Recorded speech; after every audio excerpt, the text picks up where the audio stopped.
ज़रा इसके ऊपर कोरोना के ऊपर भी बात करते हैं, क्योंकि जाहिर है सारी दुनिया की जो सियासत है वो इसी के ऊपर है, इसी के ऊपर घूम रही है। लेकिन वापस आ जाते हैं, ज़रा पाकिस्तानी सियासत की बात करते हैं। जो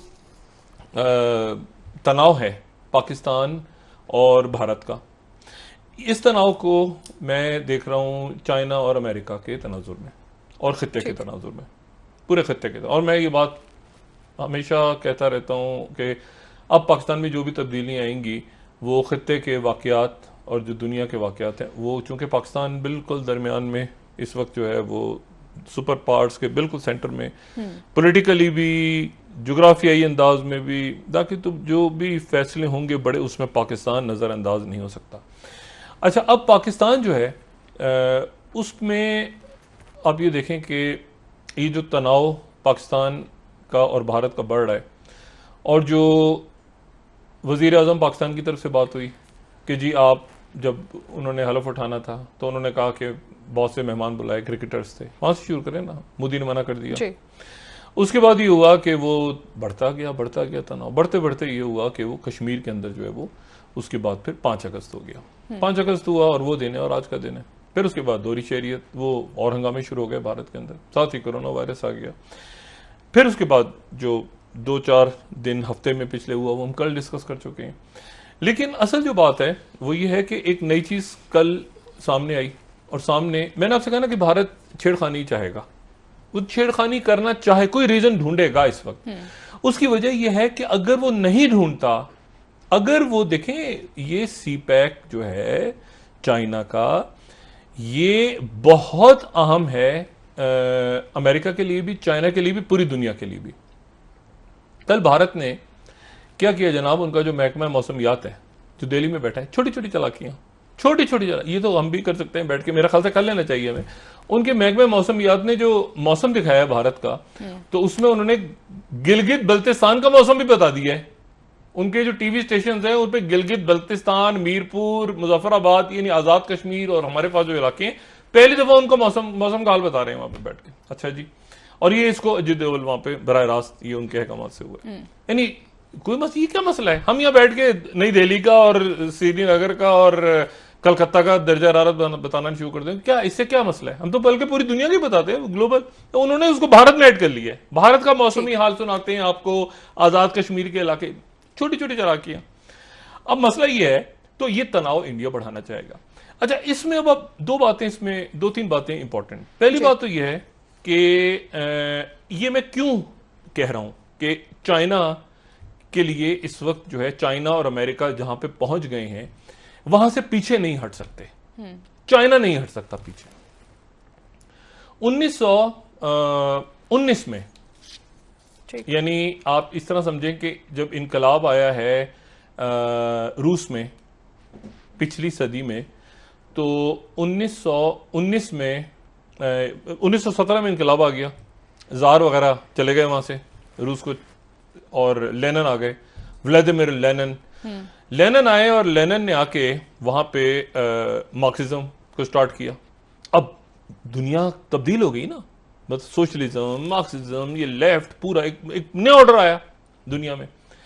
और उसके बाद ये हुआ 1917 में वो आया, इनकलाब आ गया रूस का, और उसके कोई आप समझें कि 2 साल के बाद वहां 1919 में एक मई 1919 की एक मूवमेंट थोड़ी छोटी सी शुरू हुई, लेकिन उसको बाकायदा जो शक्ल दी वो 1921 में दी गई, जुलाई 1921 में। हालांकि उसको हम अक्टूबर रेवोल्यूशन या उसको जो भी नाम देते हैं, लेकिन यह है कि वो 1921 में ये हुआ कि वहां पर चाइना में उस इनकलाब का असर चाइना में आ गया। चाइना में उस वक्त केएमटी की हुकूमत थी, नेशनलिस्ट पार्टी, ठीक है, उनकी हुकूमत थी। और ये जो चीन है, ये चीन तो पीपल्स रिपब्लिक ऑफ चाइना है ना, उस वक्त रिपब्लिक ऑफ चाइना था, ठीक, उस वक्त इसका नाम रिपब्लिक ऑफ चाइना था।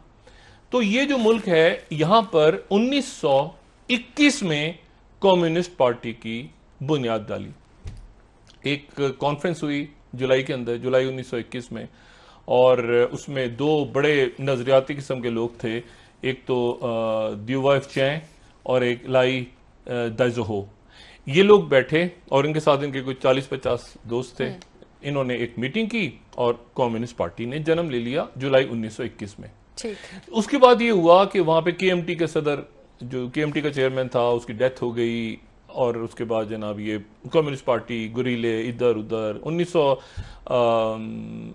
ये कोई मेरे ख्याल से 27 में शायद वहां पे एक नया नौजवान कमांडर आ गया, उसका नाम था माओ तुंग, ठीक है, माओ, चेयरमैन माओ। उसके बाद वो जनाब एक अंदरूनी तौर पे उनकी एक महाजराई शुरू हो गई। ठीक। चाइना के साथ था उस वक्त अमेरिका, अंदाजा लगाएं, चाइना के साथ अमेरिका था उस वक्त का। जो चीन है उसके उसके सबसे बड़ा इत्तेहादी अमेरिका है। ठीक। और चीन की दुश्मनी जापान से, जापान जो है ना उसको तंग कर रहा है। खैर वो चलता गया, ये कम्युनिस्ट मूवमेंट ऐसे चलती रही, फिर ये लॉन्ग मार्च हो रहे हैं, छापा मार कार्रवाइयां हो रही हैं, चलते गए जंग अजीम आ गई, दूसरी जंग अजीम आई तो जापान ने हमला कर, चाइना के साथ अटैक हो गया। चाइना का इत्तेहादी था अमेरिका।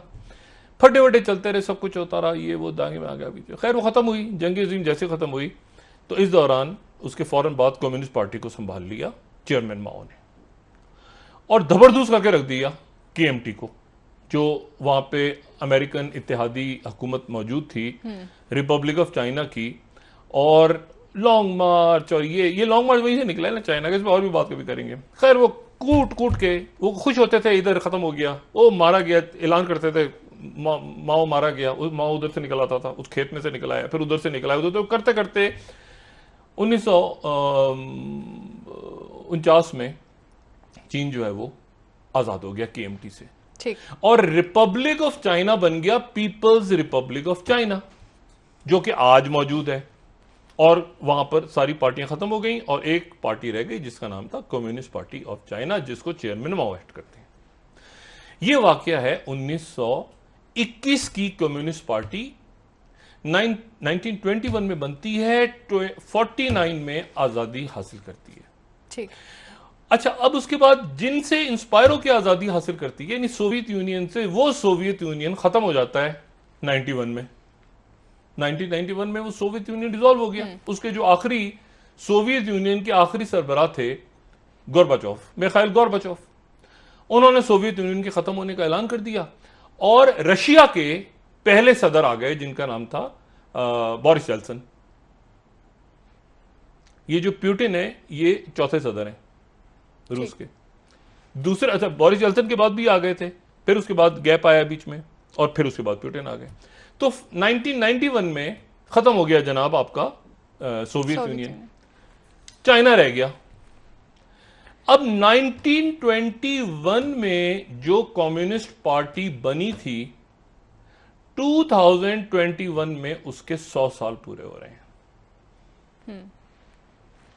ठीक है, यानी अगले साल 100 साल मुकम्मल होंगे उस कम्युनिस्ट पार्टी को जिस कम्युनिस्ट पार्टी ने 100 साल पहले 1921 में जो कायम हुई थी। ठीक। और अगले साल 30 साल मुकम्मल होंगे जो 1991 में सोवियत यूनियन कोलैप्स हुआ था। अब ये दिन, और 2025 तो खैर जी जिनपिंग ने रखा हुआ है ना टारगेट, लेकिन 2021 जो अगला साल, वो नजरियाती तौर पे कम्युनिस्ट पार्टी के लिए बहुत अहम है। वो 100 साल मुकम्मल हो रहे हैं और फरवरी में हो रहे हैं। ठीक है। अब ये जो पूरा अरसा है, इसमें वो चाइना जो नई सिस्टम की बात करती है कम्युनिस्ट पार्टी, वो जो बात करती है कि हम डॉलर्स को नहीं मानेंगे, वो जो बात करती है कि पूरी दुनिया के अंदर पुराने चीन को, वो जो चीन में जिसने सदियों तक, जहां पे इल्म का जो गहवारा था, जहां पे सब कुछ साइंस होती थी, जहां पे मेडिसिन होती थी, जहां पे एक कल्चर होता था, वो चाइना जो है, उस चाइना को वो रिवाइव करने आ गए। दरमियान में एक मत मारी गई थी अमेरिका की 2001 में। एक दो वाकयात हुए 2001 के आखिरी 3-4 महीनों में। एक तो वाकया ये हुआ कि 9/11 हो गया, जो कि एक अलमनाक वाकया, वॉर ऑन टेरर शुरू हुई। लेकिन दूसरा वाकया ये हुआ कि दिसंबर में चाइना घुस गया WTO में, और उसको घुसाया किसने? अमेरिका ने, क्योंकि चाइना ने हिमायत कर दी थी वॉर ऑन टेरर की। चुप, चीनियों का काम है चुप करके काम करते हैं अपना, ज्यादा बोलते नहीं है। वो घुस गए WTO में, जिस पे आज अमेरिका रो रहा है, क्योंकि वो ट्रेड, ये जो टैरिफ वैरिफ लगा रहे हैं, उसके नतीजे में वो WTO में जा रहा है। चीन जा रहा है किसको लेके? अमेरिका को, जिस अमेरिका ने उसको लेकर आया था 2001 में। ठीक। और जिसके नतीजे में आपको ये आईफोन मिलता नजर आ रहा है, बन रहा है, कोई चीन में, कोई ये बन रहा है, कोई पूरी दुनिया में जो चीन की ट्रेड बढ़ी है। अच्छा, अब इसमें दरमियान में आ गया पाकिस्तान, और दरमियान में आ गया कि इंडिया क्या करे। 1000 कंपनियों को ट्रंप कह रहे हैं कि चीन से निकाला जाए, कंपनियां तैयार नहीं है, उनको सस्ता माल चाहिए। आपको पता है क्या हुआ है पिछले चंद दिनों में? पूरे मशरिक वस्ता में जो बनास्पति चावल इंडिया से जा रहा था, वो सारे ऑर्डर्स पाकिस्तान की तरफ डाइवर्ट हो गए हैं। 59% ऑर्डर्स जो हैं अब मशरिक वस्ता के बासमती चावल के, वो पाकिस्तान की तरफ आ गए हैं। ठीक, सही। तो ये अच्छा, अब इसमें मैंने आपसे जैसे ये कहा कि इस नक्शे को अगर आप टाइम को देखें जो उन्होंने टाइम का लगाया है, तो उसमें उन्होंने गिलगित बल्तिस्तान को भी जोड़ दिया। अब आ रहा है प्रेशर